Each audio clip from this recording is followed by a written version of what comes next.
Ya entramos en el capítulo número 11. El domingo pasado estuvimos llegando hasta el verso número 18.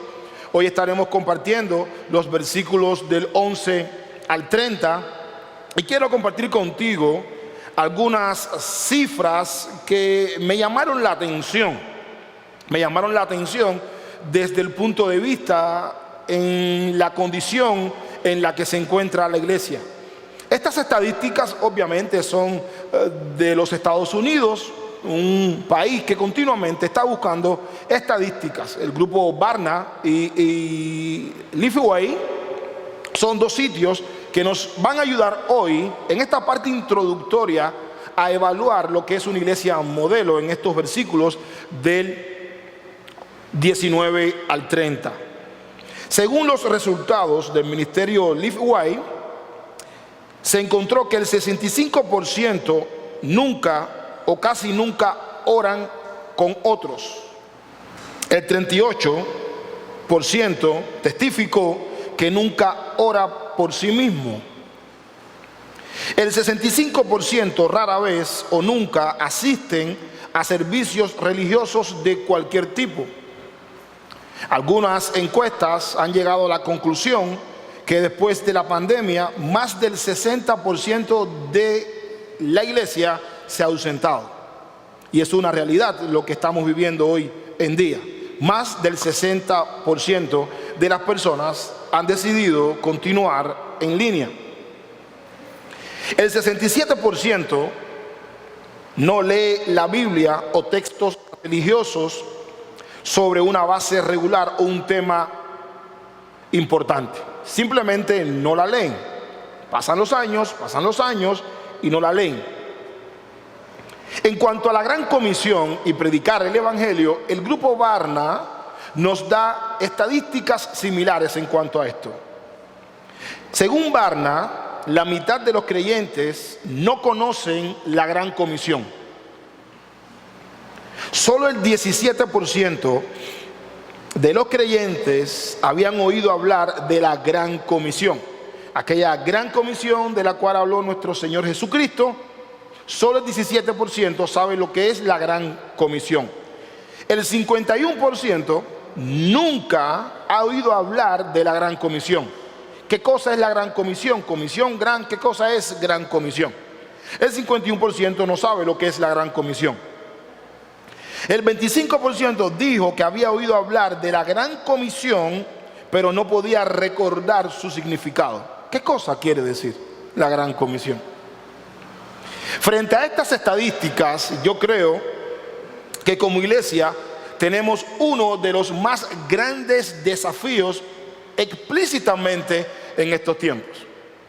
En estos tiempos donde dice que el amor se enfriaría, aún dentro de la propia iglesia.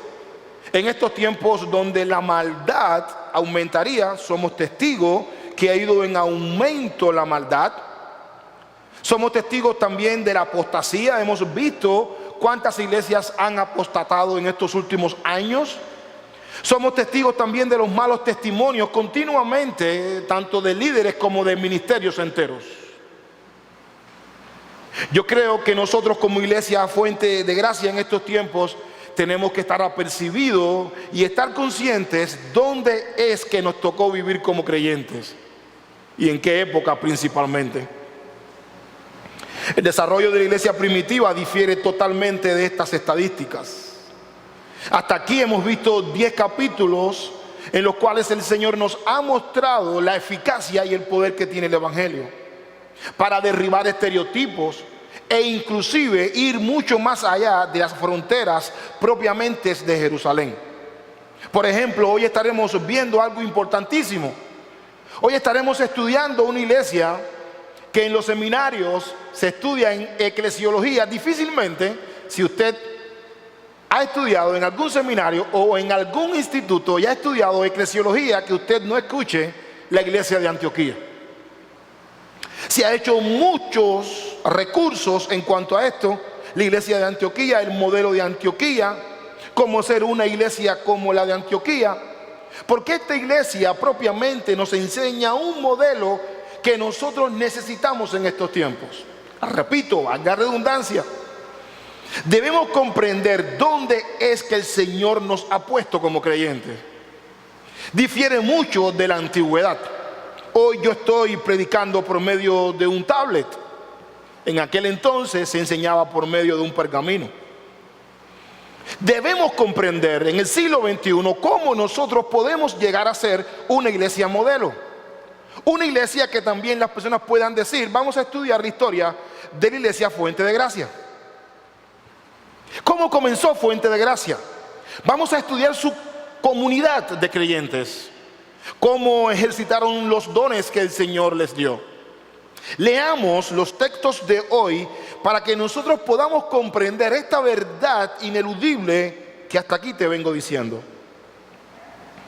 Verso número 19 comienza así: ahora bien, los que habían sido esparcidos a causa de la persecución que sobrevino después de la muerte de Esteban, llegaron hasta Fenicia, Chipre y Antioquía,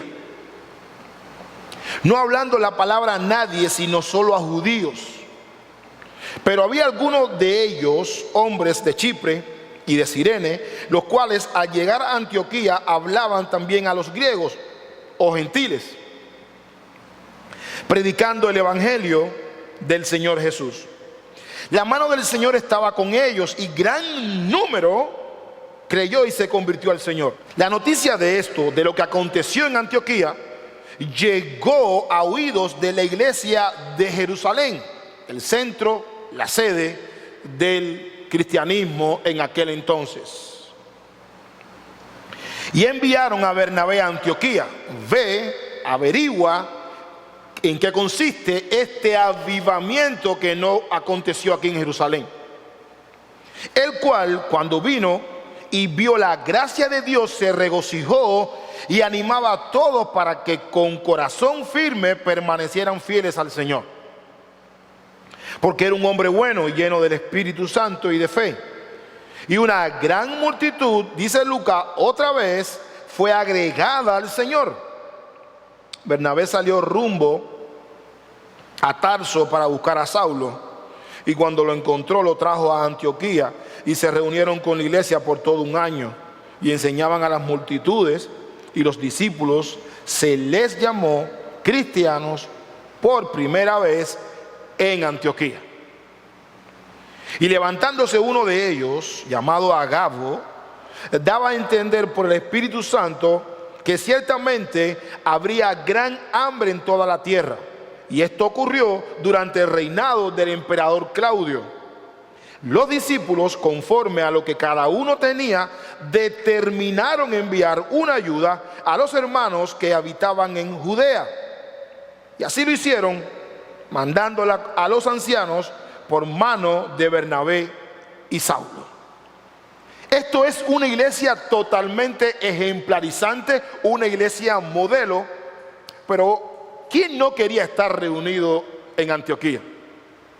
A nosotros en el seminario se nos pregunta: ¿quién no quisiera tener una congregación como la de Antioquía? ¿No es así? Quizás usted pueda decir: ¿quién no quisiera tener un Bernabé y un Saulo como pastor? Todos, de una u otra manera, nos conectamos con estas bellezas que estamos escuchando. Bernabé, por un lado, no pudo soportar la alegría y tuvo que ir por Pablo. Pero, ¿cuáles son las características? Hoy quiero compartir contigo 4 enseñanzas básicas que yo creo que son oportunas para nosotros como iglesia. Si queremos ser, nos disponemos y nos proponemos en el Espíritu ser una iglesia modelo. Y la primera es: llevaban con efectividad la gran comisión. ¿Cómo es posible que una iglesia en medio de la persecución estuviesen predicando el evangelio? Si tú te pones a analizar, es algo que escapa de la mente. La persecución debería retraer, obstaculizar, detener el avance del evangelio. Humanamente sentimos miedo, humanamente no queremos predicar el evangelio porque sobre nosotros pesa una acusación y a la vez una sentencia. Si violamos la predicación del evangelio, nos meterán en la cárcel. Y la persecución, dice Lucas, que se desata a causa de la muerte de Esteban. Ya hay un muerto, ¿por qué tengo que predicar el evangelio? Pero si te pones a analizar acá, todo esto, en la medida que fueron esparcidos a causa de la persecución, ellos no dejaron de predicar el evangelio. Pasaron por Fenicia predicando el evangelio, pasaron por Chipre predicando el evangelio, y llegaron al distrito de Antioquía predicando el evangelio, cargado en sus corazones con el mensaje divino del evangelio. En otras palabras, ellos eran un seminario prácticamente viviente y andante. No querían pasar por Fenicia y no compartir las buenas nuevas. Tampoco querían pasar por Chipre a causa de la persecución, quedarse callados y no predicar el evangelio. Así pasaron hasta que llegaron a Antioquía y la persecución no los detuvo. Fue la persecución lo que hizo que se difundiera el mensaje del evangelio. Y por regla general, nosotros a veces para predicar el evangelio necesitamos que se nos quiten los obstáculos. Yo me pregunto si en tu vida hay algún obstáculo que pese para que no puedas predicar el evangelio de forma efectiva. Número uno, en Ecuador, gracias a Dios, hoy no ha salido ninguna ley, y le damos gracias al Señor por eso, que nos prohíba predicar el evangelio. Que nos prohíba reunirnos como iglesia y adorar juntos y cantar digno es el Señor. Pero tristemente muchos no predican con efectividad el evangelio. Recordemos que en el día del Pentecostés se nombraron muchas personas presentes. Habían chipriotas, habían de otros lugares. Y en la medida que el evangelio fue avanzando, ellos también vivieron la experiencia del Espíritu Santo. Hechos capítulo número 2. Fueron esparcidos a otros lugares, pero con el mensaje de salvación. ¿Qué hizo que estas personas, en la medida que iban avanzando, huyendo, predicaran el evangelio? Es una pregunta continuamente que yo me hago. Sí, teológicamente la puedo contestar. Teológicamente te puedo decir que eran hombres llenos del Espíritu Santo y eran mujeres llenas del Espíritu Santo. Pero humanamente me cuesta creer que tuviesen valor. Humanamente los están persiguiendo. Humanamente les están diciendo: si predicas vas a la cárcel. Ellos no tuvieron temor. Eso solo se ve cuando el evangelio es predicado con pasión. Vencieron los prejuicios.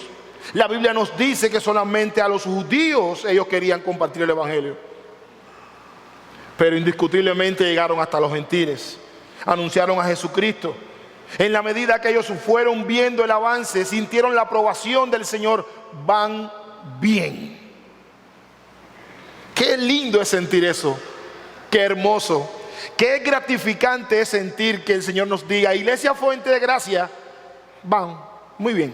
Y el resultado fue que vieron muchas almas ganadas. Así es el evangelio. Indudablemente ellos eran obedientes, porque ¿cómo es posible que ante la persecución la iglesia cumplía la gran comisión? ¿Cómo es posible? Eran obedientes. Ellos tenían la confianza que el Señor estaba con ellos. Los milagros realizados en capítulos anteriores testificaban y validaban que el Señor estaba con ellos. En otras palabras, se acordaron de Mateo capítulo 28. Yo estaré con vosotros todos los días hasta el fin del mundo. Continúen predicando el evangelio y no callen. Cada iglesia necesita miembros ejemplares, comprometidos, obedientes, que puedan colaborar para que la congregación crezca por medio de la eficacia de la gran comisión. La iglesia de Antioquía creció porque sus miembros tenían estas cualidades: obediencia y compromiso. Una vida en el Espíritu. Habían entendido que el poder del evangelio da salvación a todo aquel que cree. La persona que cumple la gran comisión es una persona ansiosa por testificar, por compartir las buenas nuevas. Yo les he dicho múltiples veces que yo antes no quería predicar el evangelio. Sentía pena, vergüenza, y eso es muy normal en uno. Uno está comenzando como que me vieron lo que era y ahora me van a ver pidiéndole a otro, me van a escuchar, que deje su vieja vida, como que eso da un poquito de pena. Pero después entendí, en la medida que fui santificando por medio del Espíritu, que nada ni nadie me podía callar. Y lo que he hecho después de eso es meterme en problemas. Antes no quería hablar porque me daba un poquito de pena. Ahora que hablo me meto en problemas. Así es la predicación del Evangelio. Nos colma de bendiciones, nos guarda, nos cuida, nos fortalece, nos equipa, de manera tal que hay un momento en que nada ni nadie te podrá detener ni te podrá callar. No solo una iglesia modelo consiste en llevar con efectividad la gran comisión, sino también, segunda enseñanza, la exhortación para permanecer firmes en el Señor. Indiscutiblemente, estas enseñanzas te las quise traer de forma consecutiva. Resultados y efecto, causa-resultado. Para que tú puedas comprender la efectividad de la predicación del Evangelio, de la gran comisión. Ahora, la segunda verdad es una exhortación a permanecer fiel. Y es obvio que sí, en medio de la persecución, en medio de tantos problemas, la iglesia de Antioquía, Saulo de Tarso, llega a Antioquía con Bernabé, quien mejor que Saulo, que asoló a la iglesia y también vio la muerte de Esteban, fue testigo de la muerte de Esteban, porque el verso número 19 se nos dice que a causa de la muerte de Esteban vino gran persecución, y esa persecución fue desatada por el mismo que está ahora revisando cómo va el avivamiento en Antioquía, Saulo de Tarso. El evangelio es maravilloso. Yo analizaba esto y yo decía: Dios, tú eres lo máximo.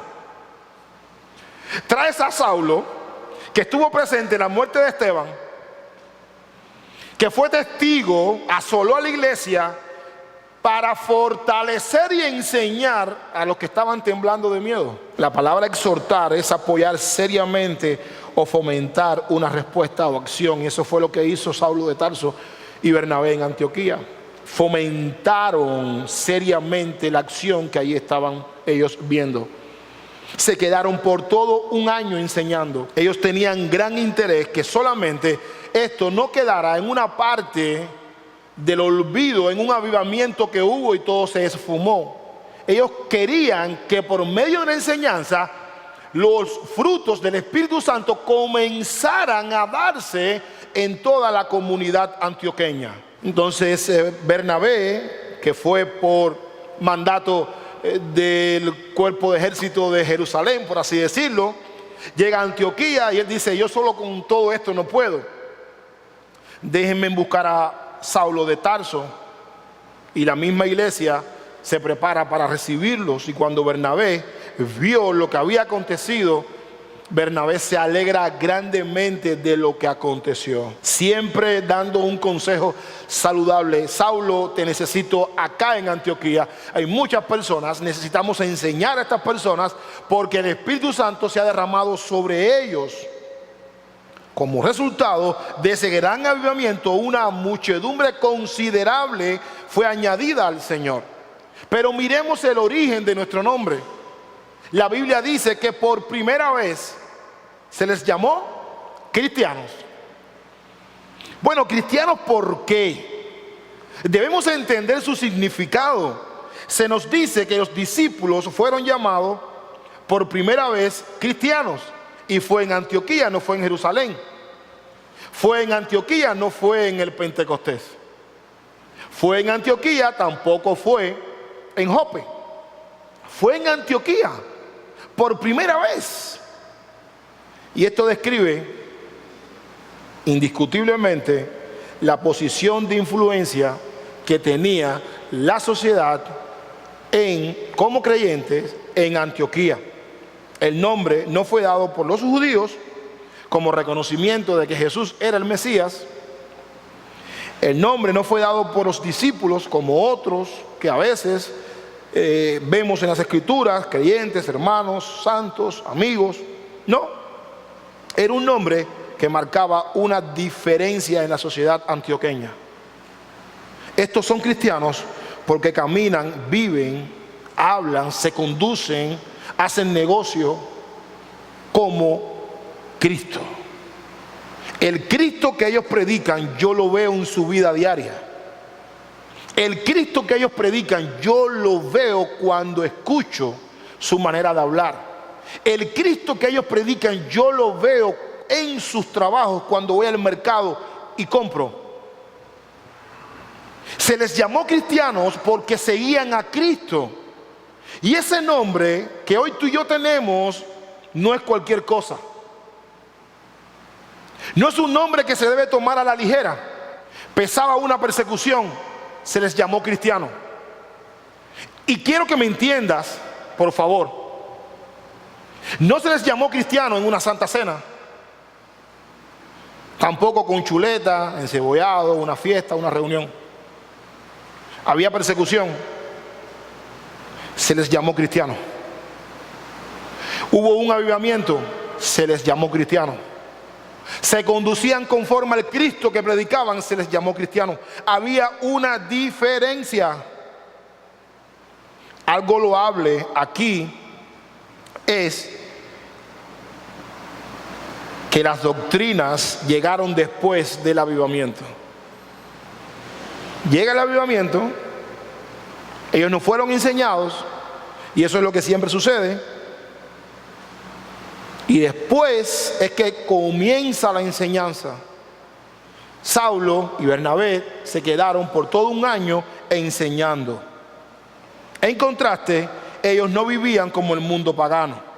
Había una diferencia. Por lo tanto, la vida debe ser evidente antes de ser nombrada.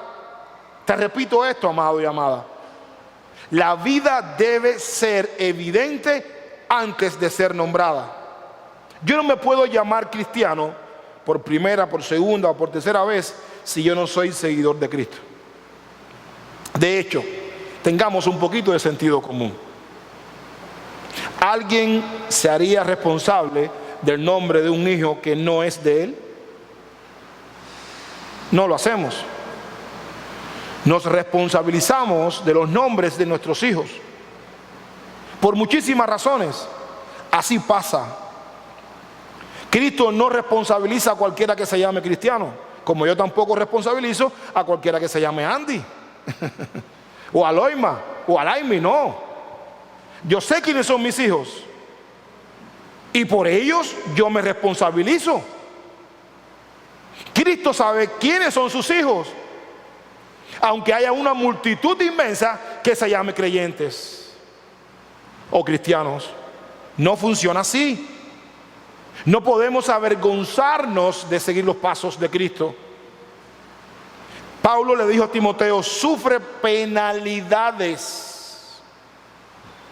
así como Cristo la sufrió. Como bien dice las Escrituras: apártase de iniquidad todos aquellos que invocan el nombre del Señor. Un cristiano indudablemente tiene que estar apartado de toda iniquidad. Un cristiano busca ser lleno del Espíritu Santo continuamente.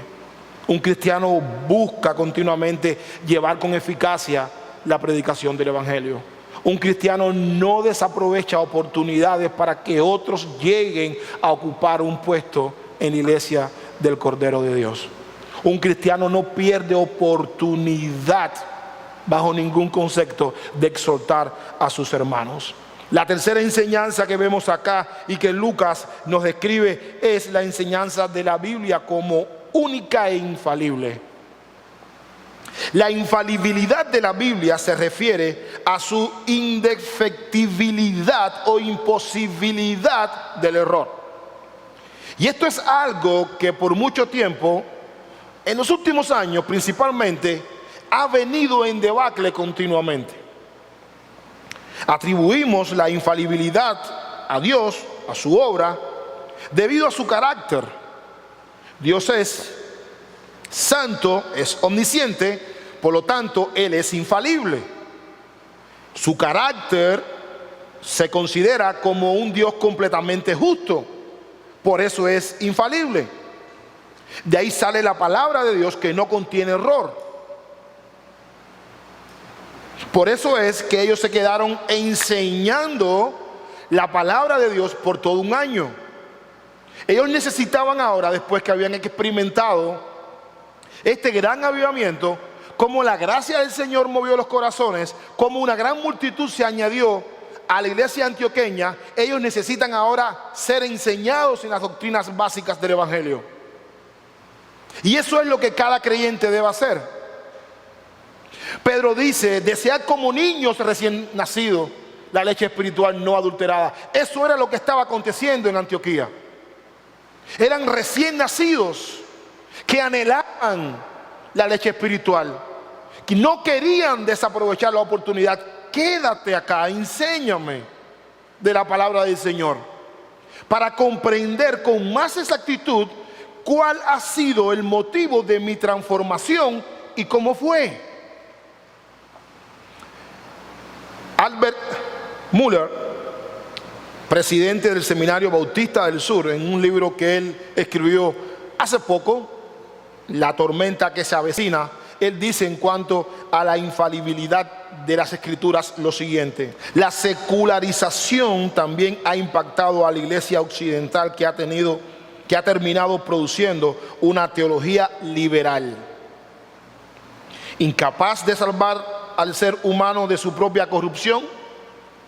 La Biblia perdió su infalibilidad y el libro se titula La tormenta que se avecina.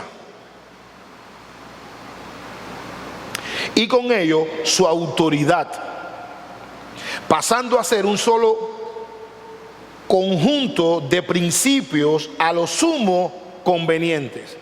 ¿Qué es lo que Albert Muller nos dice acá? Muy sencillo. Hay principios que yo debo guardar y hay principios que no los debo guardar. Yo debo hacer esto, pero no debo hacer aquello. Yo debo hacer esto, pero debo tener concesiones con esto. Ok, yo no voy a robar celular, ni voy a atracar, pero una mentirita piadosa, eso es normal. La infalibilidad de las Escrituras, debido a la teología liberal, ha dañado el testimonio de la iglesia modelo, cuando de principio a fin la Biblia es infalible y en ella radica toda autoridad de Dios, porque es palabra divina. Termina Albert diciendo lo siguiente: esta dejó de ser vista como un conjunto de valores entregados por Dios para interpretar el mundo y para que vivamos de una manera que nos permita florecer para su gloria, nuestra libertad y gozo. Dejó de ser eso la Biblia. Es un libro más que nuestras axilas conocen más de ella que nuestros ojos y nuestro corazón. Enseñar la Biblia es la única manera en que los hombres puedan llegar al conocimiento de la verdad. No existe otro instrumento, no existe otra manera, no existe otro medio en la vida que tú puedas cambiar, a menos que tú leas, apliques y estudies la palabra del Señor. Por eso se quedaron Saulo y Bernabé todo un año enseñando en Antioquía. Él es quien otorga y nosotros quienes recibimos la vida eterna por medio de su palabra. El texto dice: gran número creyó y se convirtió al Señor. Con Pablo y Bernabé, gran número creyó y se convirtió al Señor. Y Lucas distingue bien los dos pasos: creer, es decir, responder a la gracia de Dios y a sus demandas, producto de lo que Cristo hizo por mí y de lo que el Espíritu Santo ya comenzó a hacer en mí. Y convertirse, que es el arrepentimiento genuino, que es cambiar la mente, es cambiar el corazón. Por lo tanto, cambiaremos nuestras actitudes. Y por favor, medita en esto que te estoy diciendo. La conversión no puede estar separada del arrepentimiento, pero tampoco puede estar separada de un hambre de la palabra del Señor. Porque nuestra mente es cambiada. Y como nuestra mente es cambiada, nuestras actitudes también cambiarán. Dice que gran número creyó y se convirtió al Señor. Creyeron, cambiaron sus mentes. Cambiaron sus mentes, cambiaron su estilo de vida. Bernabé y Pablo estaban conscientes que siempre existe la tentación de volver al mundo, de amar al mundo, de ceder a la hora del entusiasmo.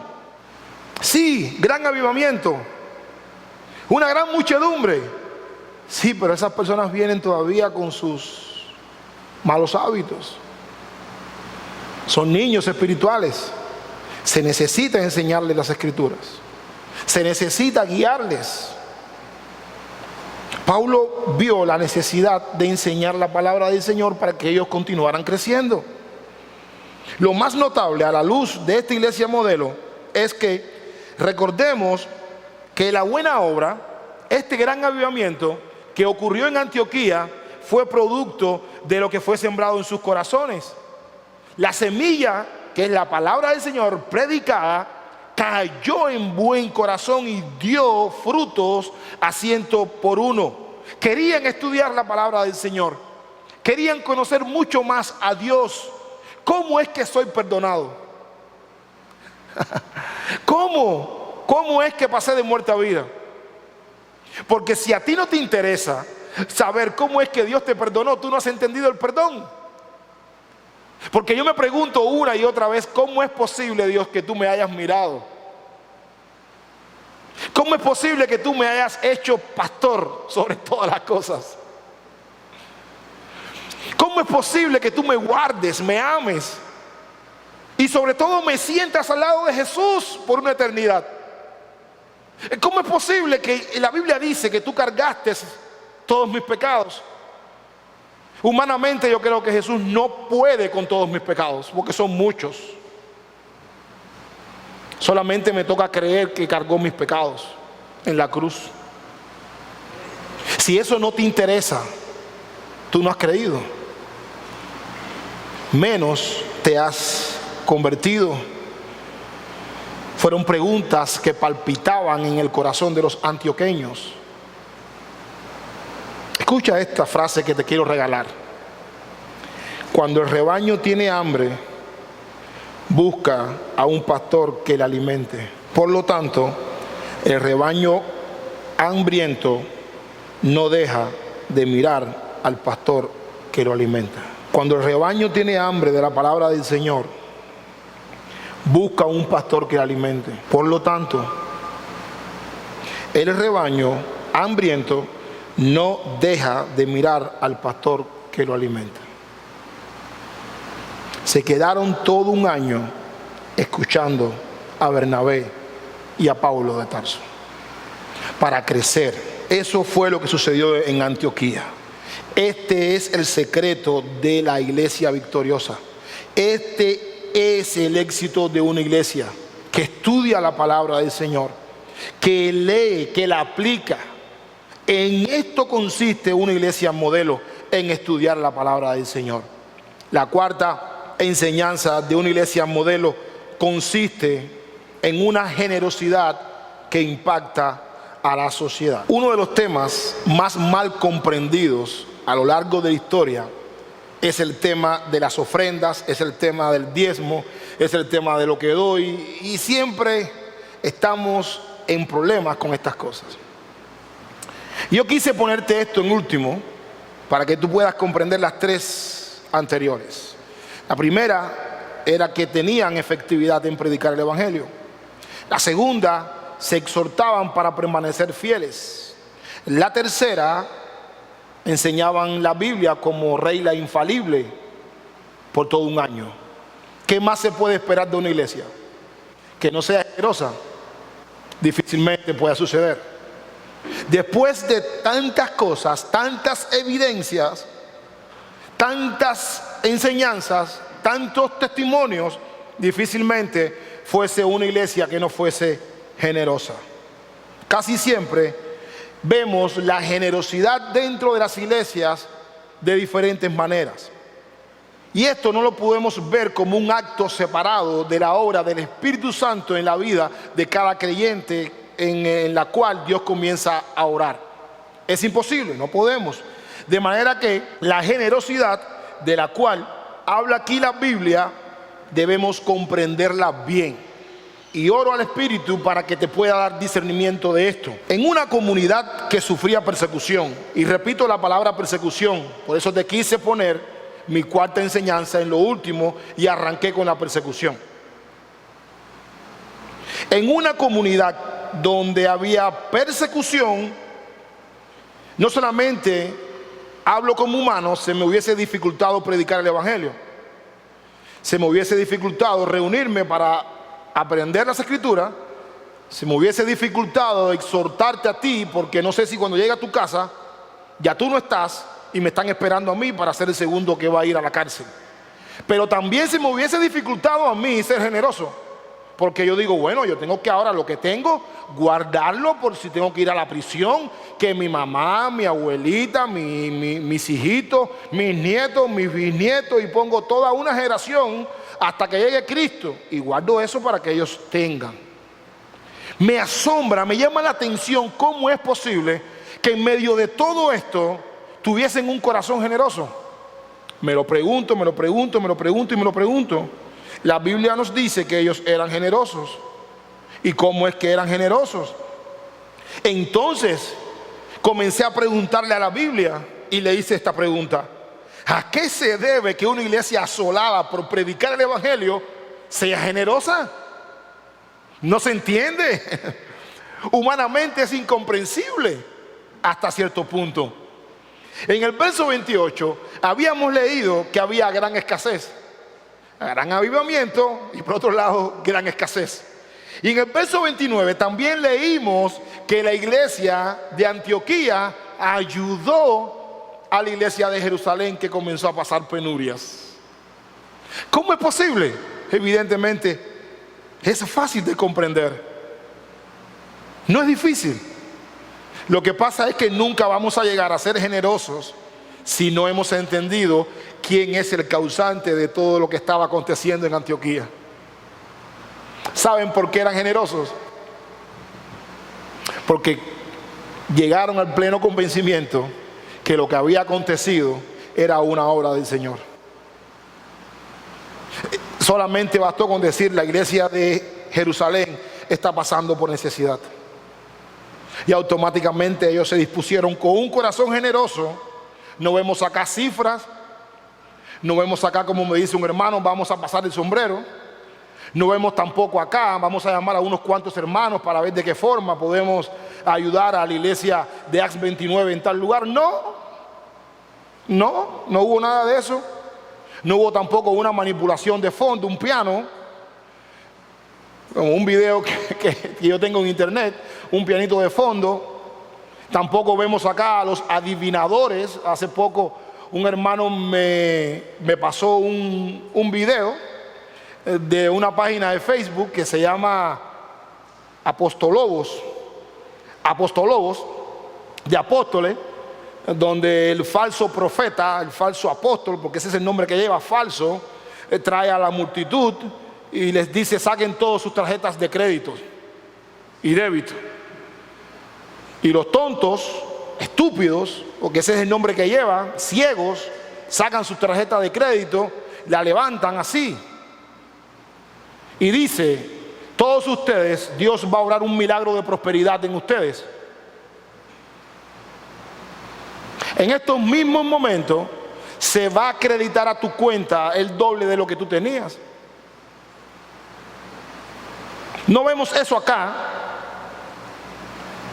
No vemos eso aquí. Lo que vemos aquí es una iglesia que cumplía la gran comisión, una iglesia que exhortaba a otros a permanecer fieles, una iglesia que enseñaba la Biblia. Como resultado eran generosos. Ellos no buscaron la generosidad como causa para atraer personas. La generosidad nunca brota de un corazón como causa.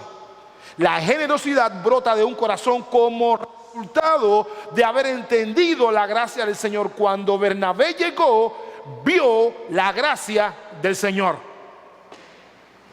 Eran generosos. ¿Y por qué esto era así? La segunda pregunta que me hice. Ya la primera la contesté, pero sigo preguntando el texto. Soy un poquito preguntón a Dios, así como Job. Porque en la medida que nosotros vamos predicando el Evangelio, vamos viendo cómo la gracia de Dios se va manifestando en la vida de otros. En la medida que nos relacionamos, interactuamos, vemos las necesidades de las demás personas. Difícilmente no seamos capaces de obedecer.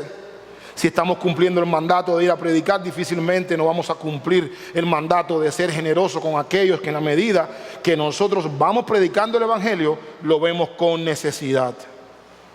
Ahí es donde nos damos cuenta que existen personas a nuestro lado que tienen necesidad. Agabo el profeta dijo: viene una escasez. Fíjense lo que es la falsedad y la apostasía. El Agabo de estos tiempos invierte la profecía. Primero la plata y después el problema. El Agabo de aquel entonces dice: viene un problema. Viene un problema. ¿Cómo podemos ayudar a la iglesia de Jerusalén? Punto. No se nos dice acá que Agabo llamó a unos cuantos. No. Los discípulos. El pastor no hizo un llamado. El pastor no puso un piano de fondo. El pastor no dijo: bueno, miren, por favor, ayuden. No. Automáticamente se movieron a dar. Y eso es lo que dice nuestro Señor Jesucristo en Mateo 10:8. Si de gracia recibiste, de gracia debemos dar. Bernabé, cuando llegó, vio que la gracia del Señor estaba allí. Y la manera en que una persona generosa puede evaluar si es generosa o no es cuando está dispuesto a buscar satisfacer las necesidades de las demás personas. En esta ocasión había suficiente en Antioquía como para ayudar a la iglesia de Jerusalén. Tengo lo suficiente para ayudarte a ti. Te veo con necesidad. He recibido de la gracia de Dios. He recibido por gracia. De gracia yo doy. En eso consiste un corazón generoso. Pero una persona obediente, generosa, que predique el Evangelio, no hay que ponerle un piano de fondo para sensibilizar sus emociones. Tampoco hay que pincharlo como un buey para que dé. Tampoco hay que hacerle ver las necesidades de su congregación ni de su iglesia y sociedad. Si eso hay que hacerlo, estamos manipulando a la congregación. Ustedes no necesitan, el cristiano no necesita otra cosa que la guía del Espíritu Santo para predicar el Evangelio. El cristiano no necesita, para exhortar a otro hermano a que permanezca fiel al Señor, otra cosa que el Espíritu Santo. El cristiano no necesita ni piano, ni música, ni ruido estrepitoso, ni falsas profecías para que se muevan y se metan la mano en el bolsillo y den de lo que ha recibido. No, el Espíritu Santo es suficiente. Estos falsos pastores que hay en Guayaquil, que viven robándole a las personas, y las personas que se dejan robar de ellos tendrán su gran merecido. Son ciegos que guían a otros ciegos y los dos van a caer en la tumba. Son inconversos que desde el púlpito no predican la palabra del Señor. La palabra de Dios es suficiente. Por eso se quedó allí Saulo y Tarso, no manipulando a la congregación, sino enseñándole lo que ellos necesitaban aprender: la palabra del Señor. ¿Saben por qué? Porque la generosidad es uno de los resultados que produce la cruz. Repito otra vez: la generosidad es uno de los resultados que produce la cruz. Amada iglesia, fuente de gracia, yo creo que todo principio debe ser practicado para que produzca resultados. Si queremos llegar a ser una iglesia modelo como la iglesia de Antioquía, si queremos ser una comunidad de cristianos como la iglesia de Antioquía, debemos tener en cuenta estas 4 verdades. Porque estas 4 verdades nos ayudarán a nosotros a mantenernos firmes en el camino, de manera tal que sabremos si vamos por buen camino o nos estamos desviando. Las cualidades de estos cristianos los prepararon no solamente para ser el eje de la expansión del Evangelio del Reino, sino también para ayudarnos a nosotros a entender qué es una iglesia modelo, pero también a comprender que no es una iglesia modelo. Que el Señor guarde y selle su palabra en tu corazón y que este ejemplo de la iglesia de Antioquía sea un desafío para ti y sea un desafío para mí. Y que apliquemos estos principios y estas verdades escriturales a nuestros corazones de manera tal que a partir de hoy nosotros podamos decir: yo quiero que Fuente de Gracia se convierta en una iglesia modelo. Por eso hoy el Señor te trajo aquí. No te trajo por coincidencia, no te trajo tampoco por casualidad. Nuestra iglesia necesita de la gracia del Señor continuamente. Y estas 4 verdades el Señor nos las entregó hoy para ponerla por obra. Apliquémosla y